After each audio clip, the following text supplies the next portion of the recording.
over a year since he fought. He's going to take on Poirier. They haven't fought in 6 years. That's UFC 257. What do you expect to see from McGregor?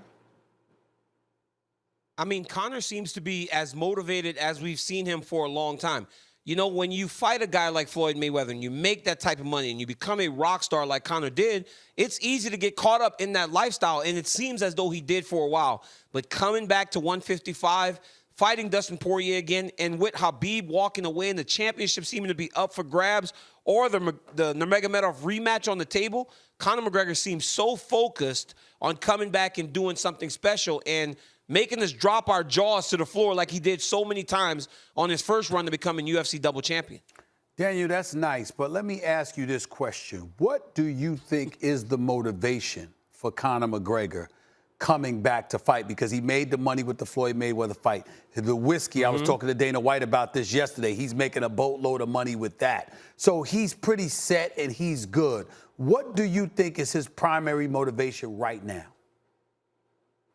You know, Stephen A., that's a great question, because when we saw the fight and Conor was coming back, I immediately thought, what makes him want to fight now? Because for a while, he was away from the sport. Then he said he wanted to go 3 times last year. Money is not an object for this young man anymore. So it has to be competition. And you know that Conor McGregor, as a fighter, is as good as they come.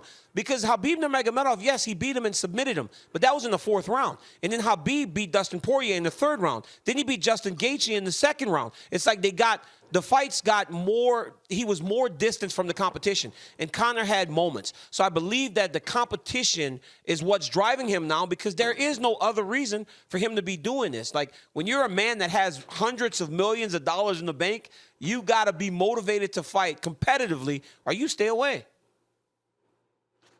As Marvelous Marvin Hagler said, the great middleweight champion of the 1980s, best pound-for-pound fighter in the world in his day. Hard to get up and go running at 5 in the morning when you're sleeping in silk pajamas. But I have to take exception of what you said about Conor and Nurmagomedov. He didn't give Nurmagomedov any run whatsoever. That was a domination, Daniel. Like, what? Yes. If all this is to eventually try to get to that rematch, what does Conor have to show you, given especially the way their styles match up, to make you think he'd have a shot at beating Nurmagomedov in a rematch? So here's the thing, Max. I'm not saying he beats Khabib Nurmagomedov, but what I'm saying is, of all the fights we've seen Khabib have, the pound-for-pound best fighter in the world, there were moments in the 3rd round when Khabib attempted a couple takedowns, couldn't get Conor back to the ground.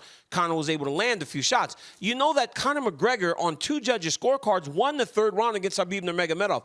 Granted, you know, it's apples to oranges, right? How tough is it really for Khabib? We're judging him on a different level, but Conor seemed to be the toughest guy at that moment. He would have to show me the ability to defend takedowns, even if against Dustin Poirier, who's not a known wrestler.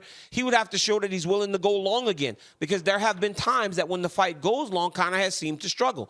But he seems to have everything in the right place right now to show a fantastic performance. If he goes out there and he wipes out Dustin Poirier as he did Cowboy Cerrone, then I don't know if we will have seen enough to think that he can push Khabib. But again, I think that for a long time, this has been the toughest fight that Nurmagomedov has had.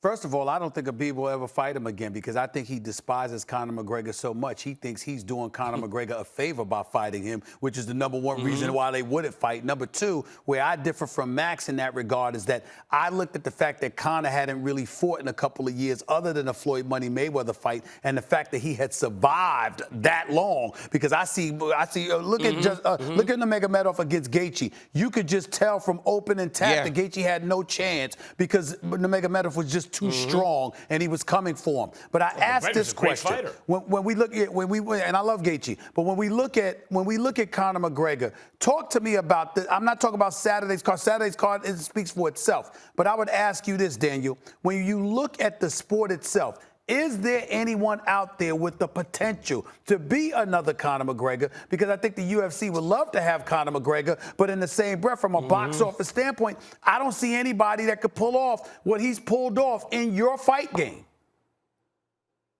You know, Stephen A., there's never been anything like Conor. You know, he has reached a level where he's absolutely box office, right? He's not he's not thought of as a mixed martial artist, whereas mixed martial artists are celebrities and they are stars. Conor McGregor is talked about in the same regard as LeBron James and Floyd Money Mayweather and Canelo Alvarez. The biggest fighters and athletes in the world is where Conor McGregor stands in terms of popularity. I don't know if there's anyone that's on the rise in that regard, but Israel Adesanya, the middleweight champion of the world, seems to be gaining traction with the mainstream fans and the people around the world. He's big time. Thanks for watching ESPN on YouTube. For live streaming, sports, and premium content, subscribe to ESPN+.